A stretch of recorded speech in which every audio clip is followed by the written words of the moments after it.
Joining. My name is Gavin. I'm the Director of Customer Success, and this is Stu Brauer coming from WTF Gym Talk. He's been working with us on PushStart, and we've been working on a lot of coursework on the back end, which you guys will get access to after this webinar. And also, this webinar is going to be a monthly cadence, kind of around topics that are going to help you as gym owners.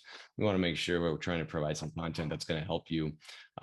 Today we are talking about the fourth quarter, one of the best and the worst scenario for a gym owner. Sometimes you get a lot of new clients. Sometimes you have trouble, losing clients because of holidays and stuff. So Stu had a great idea to bring this to the table today, and I'm excited to hear a little bit about it. And I'm going to give it over to Stu. And again, thanks for everybody coming over. Go ahead, Stu. Awesome, guys. Listen, real quick, I appreciate you being here. If you're not familiar with who I am, in 30 seconds, I've been in the fitness industry for over 15 years. I own a micro gym here in Charlotte, North Carolina. I did that for about a decade, and I was fortunate enough to make some smart moves, purchase my commercial real estate, and that move allowed me to recently retire from gym ownership. And what I've been doing essentially since 2015 and now is working with gym owners like yourself, amazing companies like PushPress, to bring information and help gym owners problem solve the issues within the business. So that's kind of what we'll be doing here. And today specifically is fourth quarter. I don't know about a lot of you guys, but November and December kicks around. It's always right after Halloween and things get quiet. Leads stop coming in.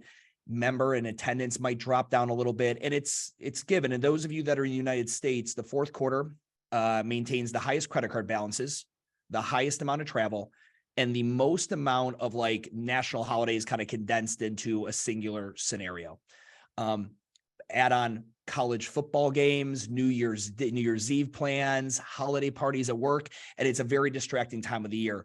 But you still have to make money. Like, your landlord's not giving you a break on rent because it's the holidays. So that's our goal today. So I'm going to go ahead and kick up a screen share here and walk you guys through some internal marketing plays that you can use to generate cash within the business during the fourth quarter. And then my favorite external marketing play to acquire new clients in the fourth quarter. So as we go through this, again, these are just very busy, hectic months.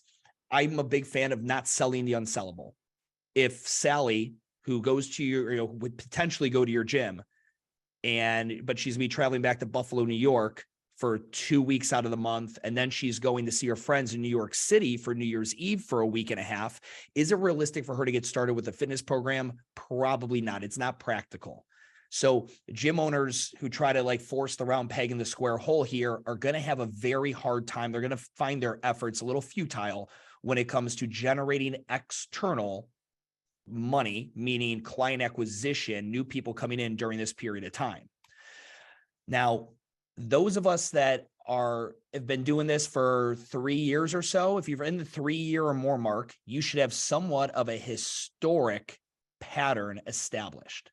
I have some gyms that I work with, and they're like, Stu, November and December, they kill for us. We crush it in November and December. And that makes me very envious, because when I was a gym owner, those were my worst months. The majority of gyms in the United States will see issues in the fourth quarter. It just, again, the nature of it. But you need to be aware of your patterns. So I've got this like, fool me once, shame on you. Fool me twice, that's on me. After a year or 2 years, but especially by 3, you should be looking at every month of the year and setting yourself up. Is this a grow month? Is this a month where I kind of maintain, I kind of net zero, 7 in, 7 out kind of scenario? Or is this a slow month, a month in which our growth is pretty much minuscule, if anything, due to external factors? And those of you in university towns and college towns, maybe by military bases, tourism areas, or very transient cities, you know those cyclical natures that come in and out throughout the year with your members. And I would highly recommend you don't just let them pass by every year. You mark it down and then you plan ahead of time. The first time it happens, that's shame on you. If it happens a second year in a row and then a third year in a row, and every November you're like, man, we just do so bad in November. And it's not because you're being proactive with this very projectable and predictable sales pattern. So just keep those in mind as you guys are going through the year. What are my slow months? What are my grow months? Now, if external marketing, because it's the slow holiday season, is difficult, we need to look internally. You already have a pool and a pool of clients that are currently paying you. They know you, they trust you, they like you, they pay you. So let's talk about it. One of my favorite plays for this is what I call passive referral campaigns. There's multiple passive referral campaigns. We'll talk about one of them today, but the idea of a passive referral is the antithesis of what we wished referrals were. We wish that referrals were active, meaning our members walk up to their friends, family, and coworkers and say, hey, I'm not sure what you're doing fitness wise, but you need to come to the gym I come with. They have an open, a group partner workout on Saturdays. It's at 9 a.m. Come with me. Like, we wish it was that active. And in some cases it is. Most likely it's not. I always like to use the analogy of AirPods.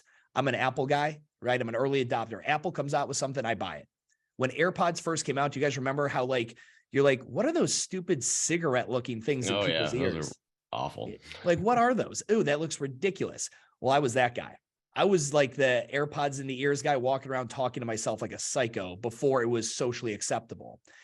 However, I didn't walk around to all my friends who still had a cord attached to their headphone, to their headphones. And like, bro, you got to get rid of those headphones. You got to get AirPods. Haven't you tried AirPods? You've not heard of AirPods? Let's get you some AirPods. That's active. And it's very unlikely that it happens in products and services. What happened though was I would go meet a buddy of mine for a beer or for lunch. And he'd be like, hey, I saw in a picture, in a video or whatever of you have those AirPod things. You like them? Do they fit well? Can you hear good with them? They would ask me. It's passive because they would see my association with a product via social media, or maybe they saw me wearing, if it's a gym, I'm wearing the gym shirt. So think of passive. How can we get your members' ecosystem, friends, family, and coworkers, to ask them questions about what they do at your gym? That is what we call passive. And the more opportunities you create for this, the more your members can lay down a great referral, because they do have great things to say about you. And your members, when given the platform, will boast about you for 10 minutes nonstop. But it's highly unlikely that Sally is walking into the lunchroom at work and telling everyone to put down what they're eating. I've got to tell you about this amazing gym I go to. It's just less likely. So one of my favorite passive referral campaigns is called a check-in to check out, right? This comes with an incentive for individuals to announce on social media platforms that they are fitnessing at your facility.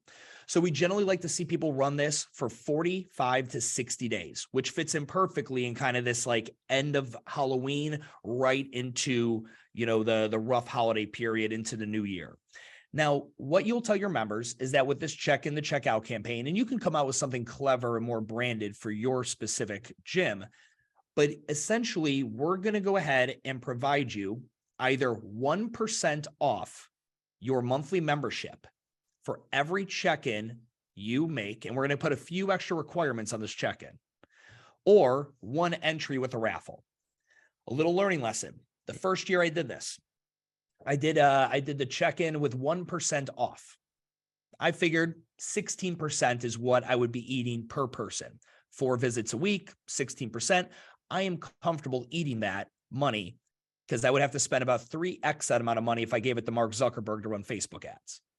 Well, my members went ham with this thing. I mean, we're talking like they're doing double days and coming in on like a Sunday workout. And I was like, oh crap, I need to put some guardrails on this thing.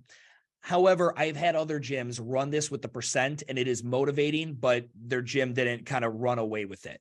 Right. It didn't come back to bite them. But at the end of the day, I mean, honestly, if someone checked in 30 times in a month at your gym, I mean, it's a little excessive, but would you be willing to eat 30% of what they pay per month for that kind of advertising? I would. So I wasn't too upset, but I recommend either 1% off the next month's dues, or one entry into a raffle, and you put together some really good prize package. However, you are going to need more than a check-in. You're going to need to prompt them. Every check-in requires the following: post an image or a video of you here at the facility. It could be you taking a selfie with your friend at the gym. It could be a picture of your sweat angel. It could be a photo of the piece of equipment you despise the most, or the piece of equipment you love the most. Whatever it may be, you can get creative with it. You obviously have to tag the business on that specific platform. There should always be a question of the week, because your members are not copywriters, right? Copywriters being the language we use to convince somebody to take a buying or purchasing action with us. They're not copywriters by trade. So sometimes if we just let your members type whatever they want to type on that post, you're going to look at it and be like, oh God, can I untag myself from this post? That is not at all what we need. So I recommend you prompt them. Have leading questions every week. It should go out maybe in your weekly email that goes out every Sunday. If you don't have one of those, let's get on it. But you have a nice weekly email that goes out and say, hey, this weekend's question of the week for the check in the checkout campaign. Why, what were you doing before coming to our gym? And what is the biggest difference you found since? Or what is the strength that you've uncovered since training with us? Or what is something that you've learned to love about fitness that you previously didn't learn? Things that would literally lead to some actually pretty powerful comments and thoughts. And if you sit down and really think about questions I could ask somebody that would prompt a really strong emotion, because that's what marketing is. It's creating emotional connections from products and services to people. What questions will elicit that? And I think you'll come up with a lot of really cool ones. And then provide a call to action, a link. And that's only if you have like a free week trial or a 5 days for $5 or whatever your promotion is. You can tell members, hey, we want your friends, family, and coworkers to come in here. It is okay to be transparent and say that. Here's the link you need to provide in the post so that they can come and try out a free class. And it's okay. Like, you don't have to try to disguise this. Oh, we're doing this for you guys. No, you're not. They understand you want to grow the business, and that's perfectly fine. They also want their friends, family, and coworkers to come in. This is a win-win for everybody. And the more transparent you are with your members about that, we're going to give you guys money off or entry into a raffle. You're going to help us grow our amazing community. Everyone walks away from that a winner. And a lot of gym owners are a little sometimes hesitant to disclose that this is a marketing thing. Everyone's got their job and everyone's selling something themselves. So absolutely, they can connect those dots. And also, Stu, have you ever done this with coaches as well? I mean, you're talking member, but your coaches have such an allegiance to your gym already. Having them do some kind of weekly thing, I've seen that been very successful as well. Gavin brought up an amazing point. I had a gym owner run this in 2019 and it tanked. It did horrible. When I reviewed it with him in 2020, I instantly found the reason why. Okay. So it's like January 2020, before the world had, the pandy showed up, and not one of his trainers participated. Yeah. It is top down, guys. It is tip of the spear type approach. Exactly what Gavin just said. You need to require your coaches to participate in this if you want it to have success. Trust me, I guarantee you every client in your gym has the same pair of gymnastics grips that their favorite coach might have had. But, oh, he's really good. He's got these kind of grips. I'm good. You guys have no idea how much influence just your association with products are, let alone something like this, a campaign. So if the trainers get into it, your members will get excited about it as well. Now, that's my favorite internal marketing campaign for your members to create UGC, user-generated content, to get word out about your gym and hopefully drive more traffic in during a slow period of the year without you having to pay for ads. However, how can we add additional revenue to existing members on just their lifetime client value? Because the previous one is about marketing and brand awareness. So this play now is going to be about actually adding dollars into the gym's pocket per customer. The best way I've found is stocking stuffers. And for any of you guys, and most of us are gym owners here. There might be some employees or GMs maybe that are on the call, but if you guys can rewind back to maybe when you had a 9-to-5 in the corporate world, there's a little fun something that is the bane of everyone's existence that they have to do. I think The Office had an amazing, episode on it every season, and that's like a Secret Santa. You ever have to buy your new girlfriend's dad something and you've literally been dating her for 6 months. You have no idea what to buy him, or you have that awkward friend, you want to get them something, but you don't know what to get them. We had members, we would talk about this on the weekends, and they're like, yeah, I've got so-and-so for Secret Santa, or I've got to get my sister's boyfriend something for Christmas. I don't know what to get him. And I had a light bulb go off back in 2013. So what we went ahead and did is we started creating packages and these awesome gift cards in these boxes for our members to buy with the sole purpose of give them to someone else. Okay. And I apologize. This says photo shoot up here. This needs to get changed over to the stocking stuffer, but it's a 60-day campaign. And we're going to create these gift cards that allow for 50% off your service. So if some of you guys do personal training, maybe, or like nutrition consultations, or you do group classes, create something really juicy, some type of front end offer. These are just a bunch of examples. So you're going to take this gift card that gives somebody a discounted access to your facility. We're going to combine it with maybe some branded swag, apparel, water bottle, Yeti cup, sweat towel, jump rope, whatever you can think of. Maybe you have a bunch of t-shirts left over in inventory you can throw in there as well. You're going to get some nice wrapping paper that's all Christmas themed. You're going to wrap these things up and you're going to have them sitting there at the front desk on display. Members will ask what they are, and they're stocking stuffers. So let's say you're going to give, let's say a membership is $200 a month at your gym. You're going to sell this thing for $50. It gets them 1 month at the gym, which is a significant discount, and a bunch of little swag. But $50 is a number that in someone's head, if they're like, I got to buy my girlfriend's brother who's 26, he likes to work out, something for Christmas, I don't know what to get the guy, this would be great. I can grab it and go. The amount of people we had that forgot that because they were heading to an office Christmas party and they forgot to get their secret, whoever they have for Secret Santa, and would buy our little stocking stuffers was incredible. We would do a significant amount of sales on these. We created these shirts. This is from my actual gym. We had a small little Charlie Brown Christmas tree, and we put presents all around it. And we had these South End Hustles Harder. My gym at the time was called CrossFit South End.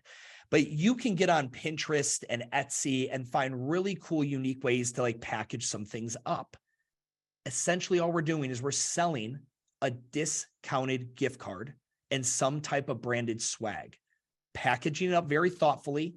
And you ideally are going to have your members purchase these for their friends, family, and coworkers. That same ecosystem that we're trying to tap into with the passive referral, we're also doing now, except your members are paying us money for this. All right. Now, what kind of results should I expect with this effort? Here is from an actual case study, what we found. Okay. This was at my gym. At the time, we had 162 members when we first started this. The average attendance 12 times per month or 3 times per week, ACV 172. All right. Check in the checkout. We had 56 members participate. We had a total of just under 200 check-ins over 45 days. All right. Now, those check-ins always came, or the prompt always came with a landing page link. And we had a very unique landing page. We cloned one of our previous ones, and we had a unique URL. And it had, I think, CICI. That way we knew if any leads came in from that specific landing page, it was a check in the checkout, or CICO, check in the checkout lead. So we could clearly measure the ROI of this.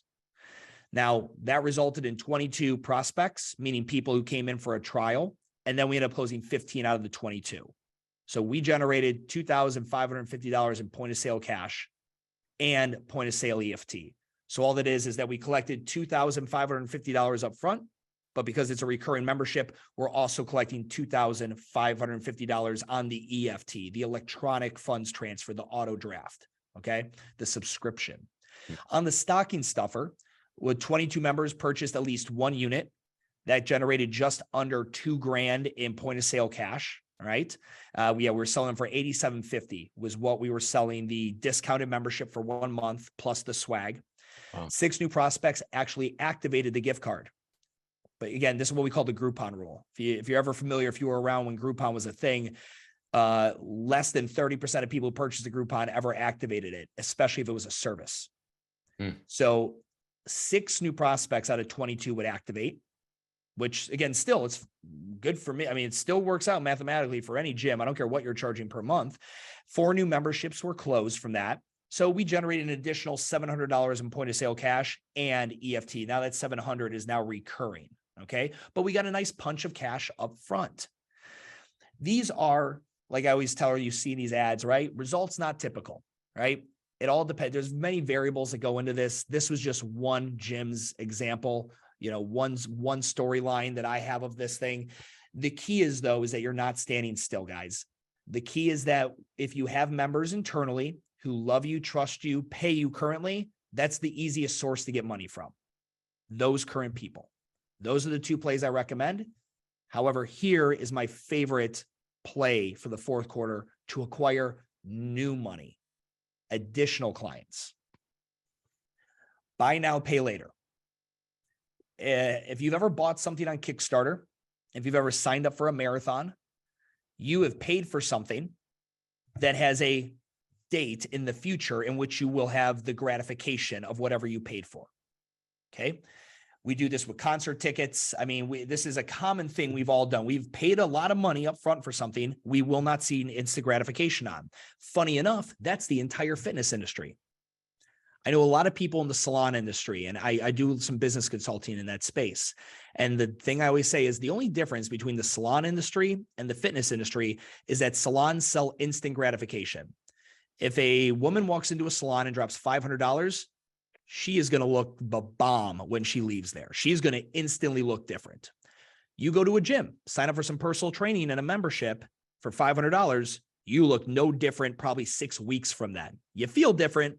You can brag about it, but instant gratification has never been on our side. However, we can sell our memberships to people now if we tell them, don't worry about getting started in the holidays. In fact, I don't want you to. I think I'd be setting you up for failure, Sally. Instead, we're going to run what I call a buy now, start later. That's not what I recommend you call it at a marketing level, like a consumer level, but for internally B2B, that's what we're going to call it. People will do this if there's 3 things you can do. If you can make the value disproportionately higher than the cost of the product. And remember, what is the value that we provide people? If the word results was the first thing that came to your head, unfortunately, you're wrong. We don't sell results. We should be thinking about selling the speed and efficiency of results. I mean, literally, I love all of you. I don't know all of you, but I love all of you. And I'm sure you get your clients great results. Could your clients not achieve those on their own if they were determined enough? They could. The difference between them doing it on their own or figuring it out at the YMCA or buying the Peloton, whatever, it's the speed and efficiency in which you as a coach in a group class setting, or maybe you have semi-private training or personal training, can provide. Accountability. Speed is real. What was that? Accountability. Yeah. Yeah. Those are really what you're selling. We can't sell results because everyone promises those, but you can sell people on the speed at which you're going to acquire it. Establish a sense of urgency. So you're only going to sell so many, or you're going to stop selling by a certain time, and empower social currency. Go back to the passive referral. How can we create social currency? The ability to brag on social media. Has anyone ever seen anybody who signed up for a Spartan race and that race is in for 8 months, and they're posting, say they take a picture of the checkout where they bought it. They're like, hashtag shit's getting real, or whatever we say about something. Right. We want everyone to know I'm going to do something hard. I'm going to do something challenging, and I'm excited about it, but I'm not doing it now. Because remember, let's go back to the origin problem we discussed about the fourth quarter. The problem is that the fourth quarter it's too hectic. It's too chaotic. There's too much going on. So if you run this, I recommend you run it with this exact marketing angle. You are going to encourage people to not get started with fitness right now. You, like Sally, it's not the holidays are hectic. There's travel. We would not be setting you up for success. A lot of gyms in this area right now are trying to get everyone to get signed up. We're not. We realize that this is a very tough time to get started with a fitness routine. However, we want you to have a holiday that is guilt-free. I want you to be able to enjoy seconds of grandma's famous pumpkin pie. I want you to go out the night before Thanksgiving with your college buddies. I want you to enjoy Super Bowl and New Year's and all that stuff. But you can do so knowing that come January, let's say January 2nd it's a rough one. January 2nd is the first Monday of January, but let's say you're going to push this out. So the second Monday in January, that's when this 6, 8, 12-week based program starts. And I'm going to go ahead and show you guys exactly kind of what this looks like in application I kept the landing page alive of my gym. And let me move this thing out of my way. Minimize Gavin and myself. All right. So we had a promotion that we called the Holiday Reset Series. Verbiage like kickstart, reset, restart, reboot, things like that that trigger in someone's head psychologically. I get to kickstart this thing. I get to jumpstart it. Those do well from a marketing angle. We ran ours. Ours was an 8-week reset series. This allowed the prospect in their brain to say, hey, I'm going to go have fun right now during the holidays, but I'm good because I signed up for Urban Movement's reset series that starts in January. I'm covered. I got myself taken care of. We've all done that. You know, people who start a diet and the week before that diet starts, it's almost as if they're getting paid to eat worse, right? Because they know this other thing's coming. I'm of the belief that I can't sell the unsellable, but I need to make money in November and December. So if I can't sell people on starting in November and December, can I sell them on starting in January? Yes, I can. Can I put a sense of urgency on it and say, hey, listen, we're only going to do 30 of these, 20 of these, 40 of these, whatever your operational capacity allows, I can. And this landing page, this was the last one I think we used. So I think you're going to see a little bit of COVID pandy stuff come through here in a second. Yeah. So we had an at-home option. Cool. A few, I know a lot of people are going to ask, like, okay, so they can buy this now and get started in January. What happens if they want to get started right away? Good. Let them go. Absolutely 100%. Let them get started early. The problem, if you run a duration base, and it should be duration, 6, 8, or 12 is ideal, series or promotion like this, and everyone starts on the same date, depending on how many you sold, that can be quite problematic. I always like to let people we pick different days and we stagger them out so we don't have too many people starting at one time. This isn't a challenge where everyone's in it at the same time and in that kind of connotation. If you ever did those 6-week challenge type things, it's not at all what this is meant to be. This is simply a duration-based promotion that is buy now, start later. And it's the perfect time of the year to run something like this because people realize they're going to come back from the holidays bigger than when they, showed up. And they would love to spend money. Trust me, everyone is in more of a buying mode in the holidays. They would love to spend more money to create damage control, preventative maintenance, have a game plan for when January hits. It's incredible. I suffered through horrible quarters. I opened my gym in 2011, and I suffered through several years of making zero money during November, December, and almost into January. Until we started doing this, and we found how much people the whole reason I signed up was, I know I'm not doing anything now, but I can totally, I definitely want to do something when I get back home from the holidays. Yeah. And I already had their money and their commitment. We kept in contact with them to keep them excited. And when they showed up, they were literally, there was no sale needed. We already done the hard work. So anyway, guys, these are my fourth quarter marketing plays for you internally. From marketing with the passive referrals, increasing average and lifetime client value via selling them the stocking stuffers and the retail play, and then external client acquisition with a buy now, start later. So hopefully that was helpful for you guys. Yeah, that's great. That's great, Stu. Awesome ideas. And this does take some work, right? This is something that is going, the first year, like Stu said, is going to take some work. And then you have that template, that framework to tweak in the years to come. Coming off of the COVID era, right? We've mentioned that a few times. You might have already had some things that you tried, right? And some frameworks and built stuff. You can, if there's something that's similar to this, maybe not exactly what Stu was talking about, obviously rely on that framework that you maybe built previously and then tweak it based on Stu's recommendations. And then years come, you can try maybe something like this around the summer as well. And obviously holidays are a little different, but this is Q4. These shoulder seasons are so important, right? The spring's coming, get that fit bod for the beach kind of mentality as well, right? And it's a little different, of course, for the quarter versus the others. But thank you, Stu. I want to take a moment and do some Q&A. We have a few minutes here. Throw those Q&As in the section there and we can answer a few of them here. Let's start with Bailey first. So how do members get to start back? How to get members to start back after taking the summer off? A little bit maybe outside of what we've been talking about a little bit today, but Stu, in your recommendation. It's the same. So culturally, we talked about there are towns that are transient due to schedules, like we're talking holidays now, Christmas and Thanksgiving, but it's very practical that there are people that travel to the beach. If you're in Montana, you're not at the gym during the holiday season because that's when you can ski and snowboard and all that kind of stuff. It everywhere has got something like this. It's the same idea.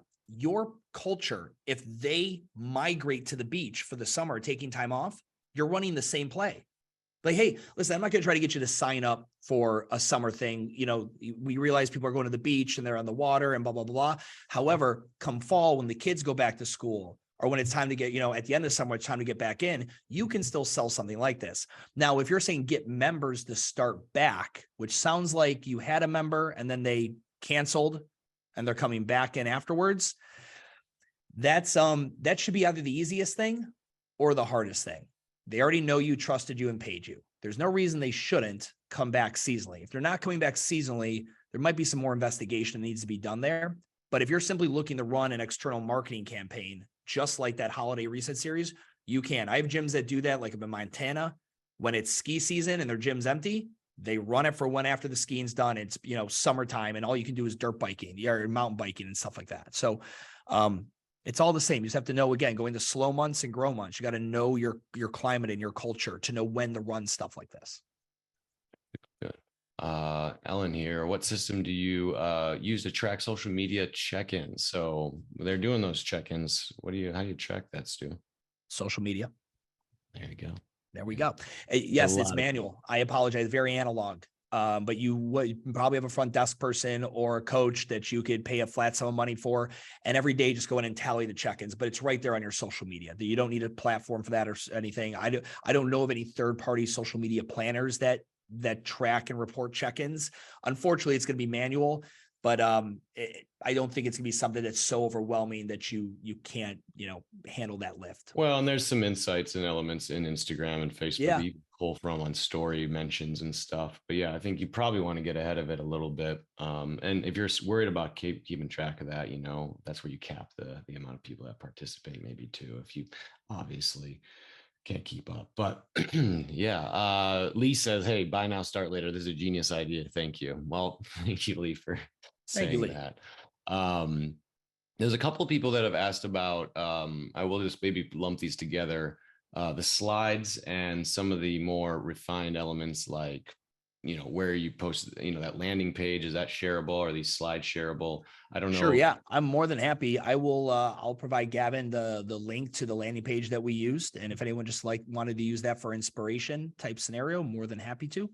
If anyone has any more like intricate details of the ads and things like that, more than happy to answer anything.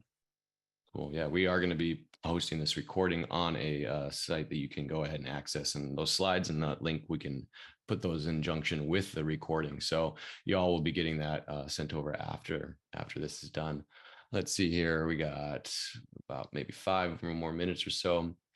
Let's see here. Another check-in, integrate with other social media platforms. In other words, can we automate the creation of social platform posts? Jason, that's a good question. I will take this one. There is a lot of social media platform kind of schedulers or build a post that you can then post on a cadence. And we actually have one ourselves, and Grow by PushPress has that functionality as well. So feel free to reach out after the fact and schedule maybe a demo for that.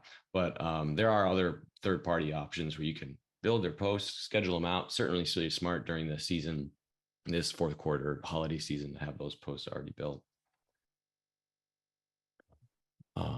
Let's see here. What else we got here? Anything you see in the Cameron asked a great one. Who?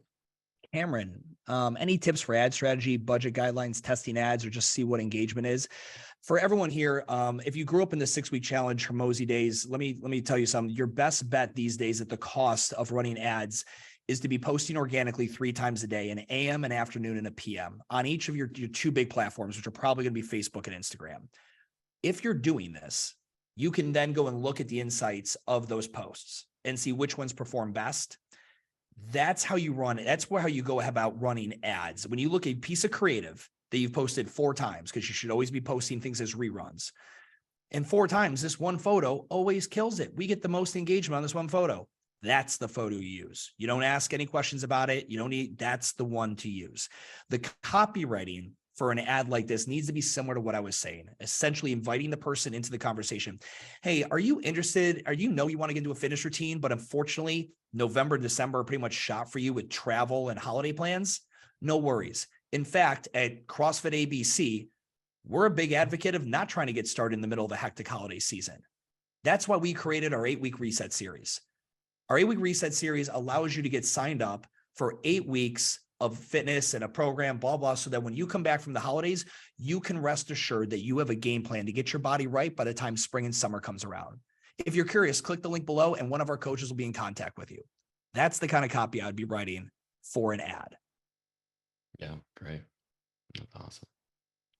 Yeah, you did run some of these with paid ads, I assume, when you did. I combined paid. I did. I had organic and I ran them at paid ads as well. And paid ads, and I just tell you now, if any of you guys are actively running paid ads, the cost since COVID, because now you have all the online fitness companies taking up the same amount of bandwidth, our same traffic as you guys, the CPR's cost per results are significantly higher.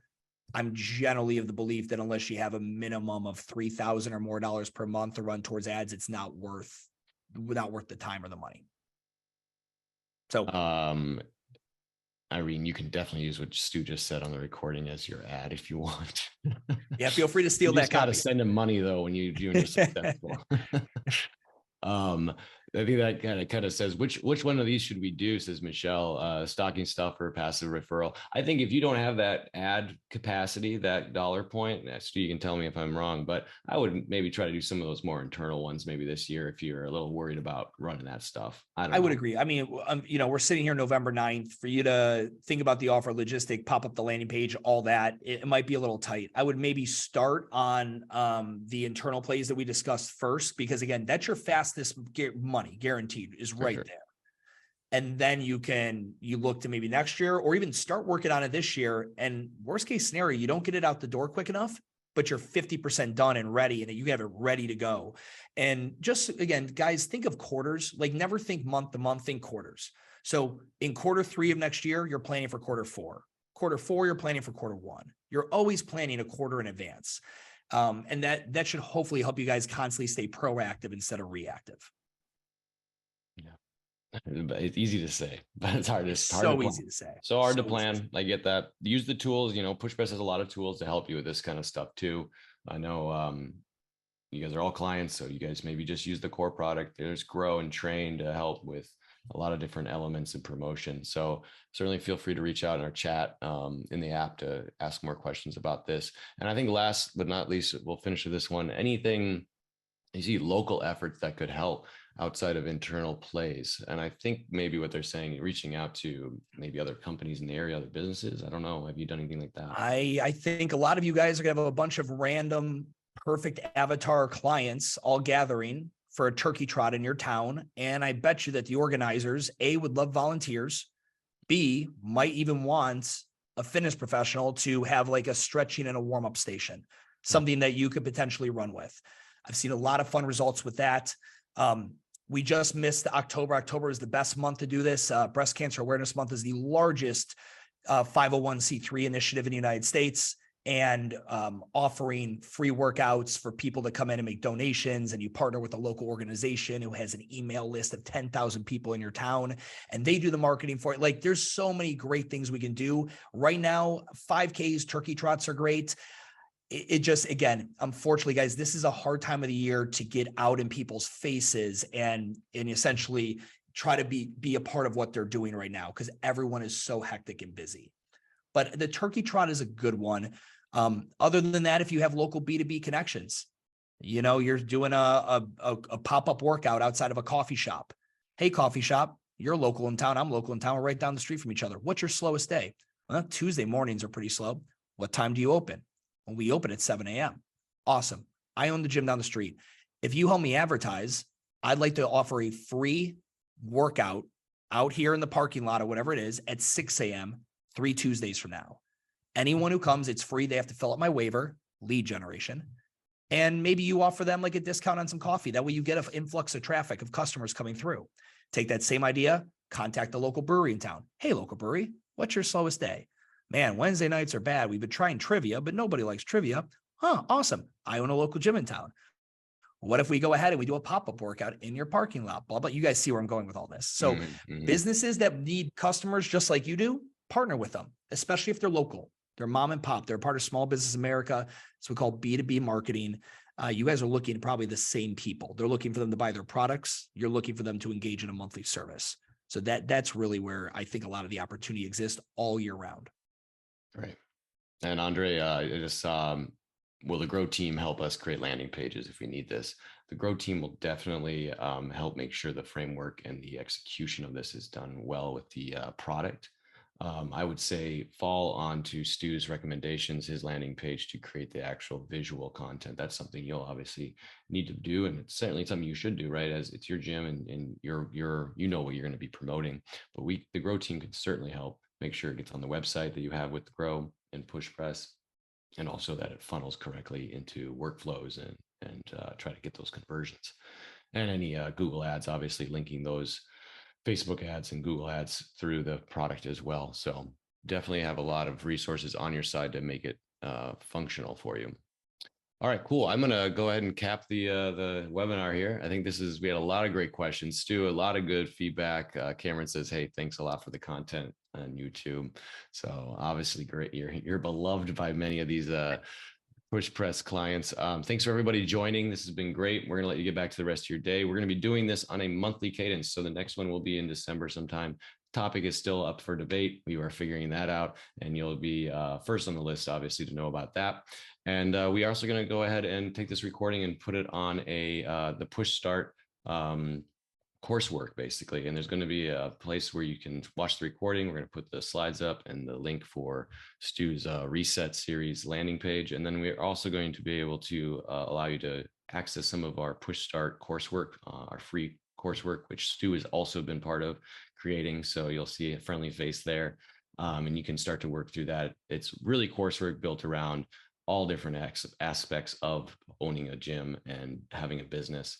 And Stu leads you through a lot of great content. There's also some online programming content on there from Jacob Hepner as well, in using the Train product or any programming product that you have. So please check those out. I'll be following up in an email. And if you have more questions, please don't hesitate to reach out to PushPress through the chat, and use our help center and stuff like that for any PushPress elements. But thanks, Stu, so much. This has been awesome. Absolutely. Thank you, Gavin. Thank you, everybody who attended. Have a great day, everybody. Take care.